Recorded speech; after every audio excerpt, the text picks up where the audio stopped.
It was built 12 billion years ago, after the first of the great war of the gods. From the rubble of the rock of creation and the embers from the fire that lit the first stars, it was built by the lords of the dawn, by the first of the elder gods, as a place of fellowship, a place of divine fellowship, a place where immortals from all corners of reality would forever be welcome. It is there that eternal treaties are signed, sacred covenants sworn that save the lives of millions. It is there that gods are married and tried. There, worlds are born and bartered. There is the home of the Parliament of Pantheons and the High Holy Court. The Genesis Bazaars and the halls of the All-Knowing, the moon-sized jewel of the universal crown. There, in the center of infinity, is the heaven of heavens, a sight that no mortal eyes will ever see. There lies omnipotent city, nexus of all the gods. There, Thor has gone seeking answers. He has met with the Lord Librarian, who shares that he did not expect to see Thor arriving in his future. Perhaps Thor is interested in the Hall of War. There are many tales of his family's exploits within their tomes, but Thor seeks something different. He seeks the names of all the gods who have not been seen in years, who have simply disappeared. Well, in that case, starts the librarian, Thor is looking for the Hall of the Lost. Countless books and scrolls densely stuffed onto shelves towering stories high. Thor cannot believe that there have been this many gods who have gone missing. The librarian reminds Thor that there are just lists of the inactive gods. Who is to say if any one of them are missed or not? But Thor has no time for semantics. These gods were murdered. We do not know that, the librarian states flatly. Gods come and gods go. Such is the way of things. Why, someday, even the great Thor himself might be forgotten.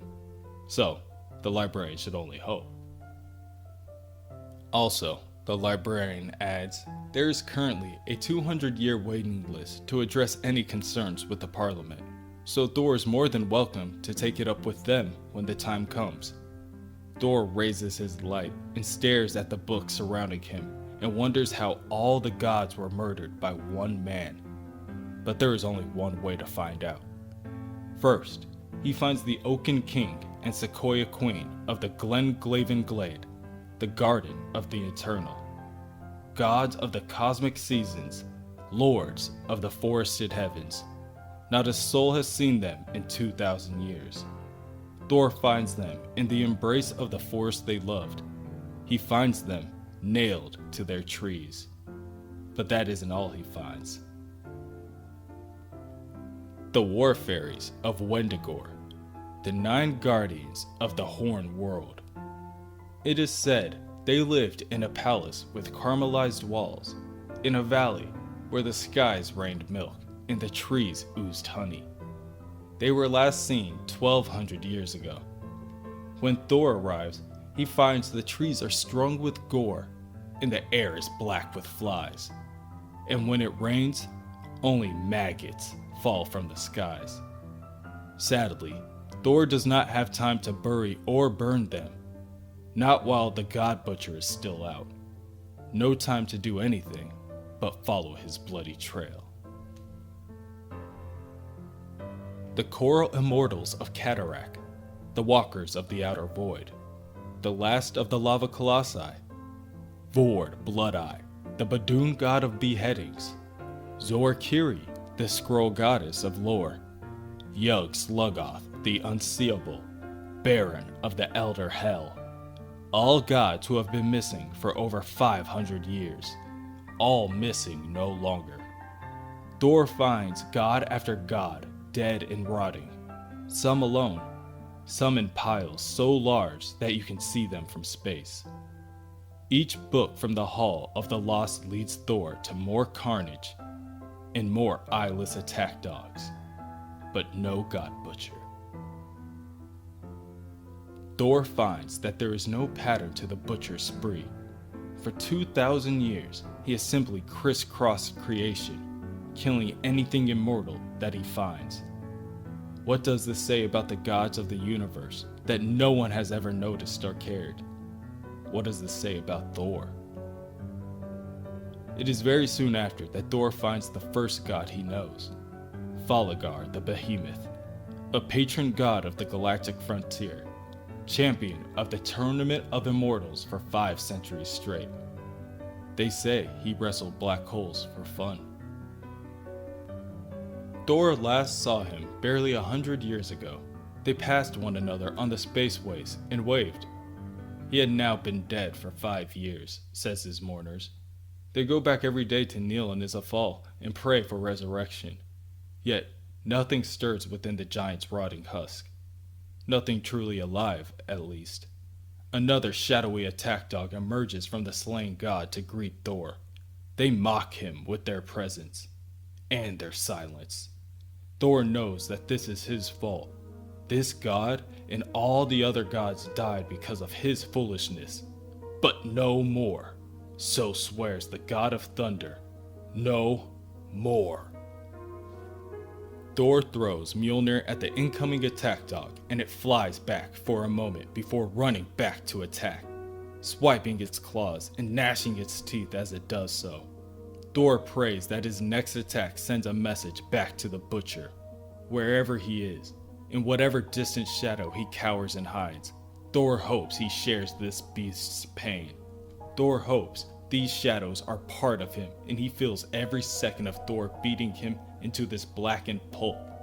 He hopes that the butcher feels it, and he hopes the butcher knows deep down within his wretched yellow bones that his end is near. God, butcher! Thor calls out, now convinced that the butcher is able to hear him. Thor asks how many more of his dogs must he slay before the butcher finally faces him.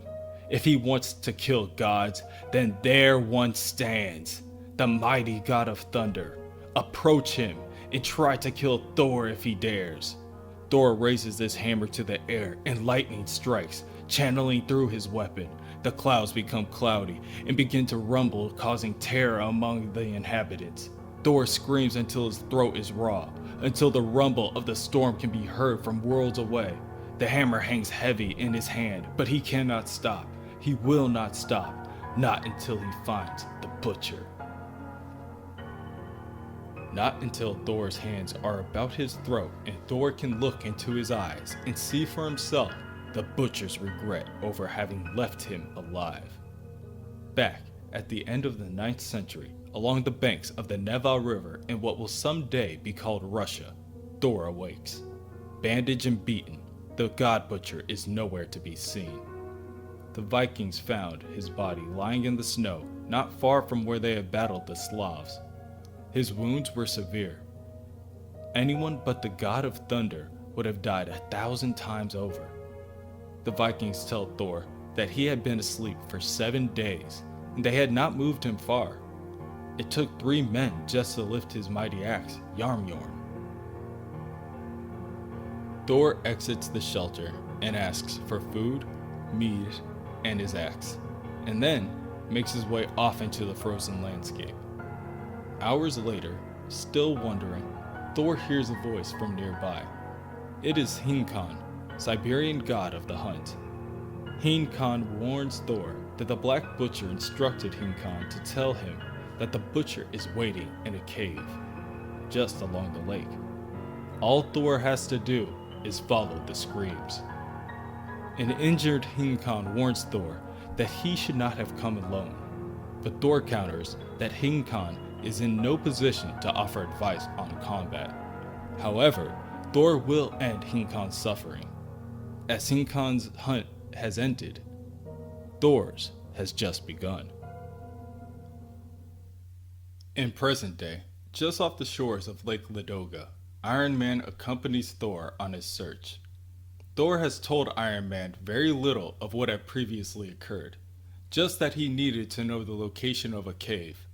Iron Man's satellites triangulated the location of said cave, based on the rough coordinates that Thor gave him.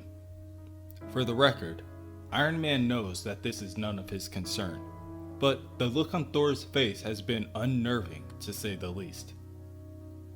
The very least that Iron Man knows he can do for Thor at the moment is offer the assistance of the Avengers.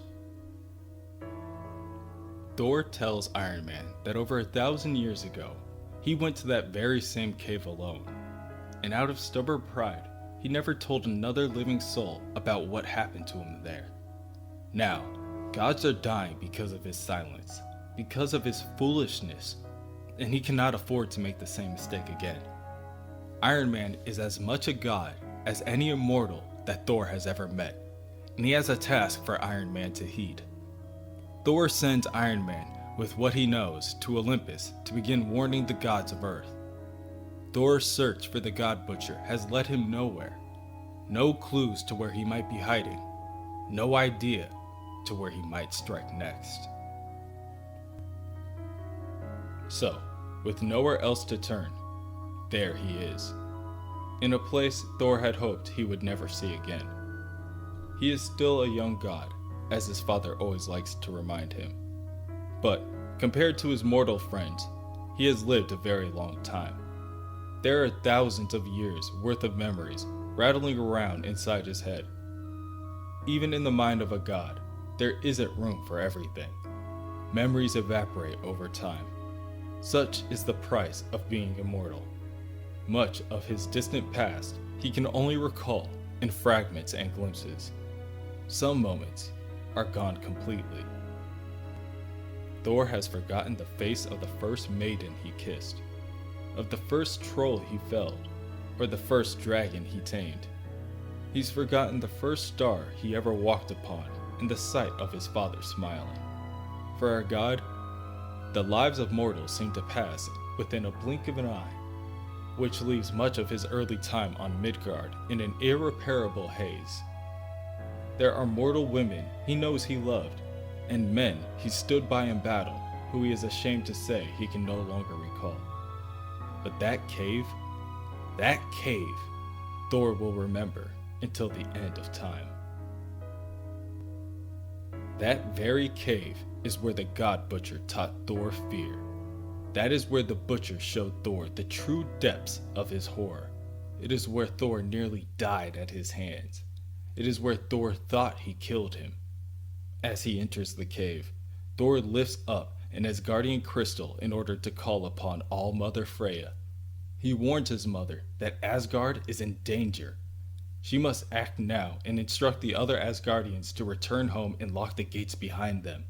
Everyone with immortal blood is under threat. But suddenly, Thor hears a shuffling in the distance. Any response his mother gives him is drowned out by a hearty battle cry from Thor into the darkness. In the past, Thor has arrived at the cave to finish what him and the Butcher had previously started. But the Butcher knew he would come. Gods are nothing if not predictable, especially when it comes to arrogance. After their last encounter, Thor should have realized how lucky he was to survive and fled to the other side of the cosmos. Not that it would have saved him in the end. Perhaps by the time the Butcher found him again, the Butcher would have forgotten who Thor was and how he had hurt him, and would have given him a quick death. But now, there will be nothing quick about the way the God of Thunder dies. Now, his suffering will last until the end of time.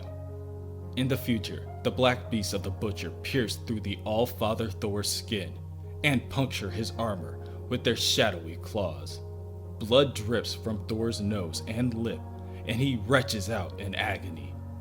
But he will not falter. He will not fall again. Not to the God Butcher. He strikes another beast with his hammer.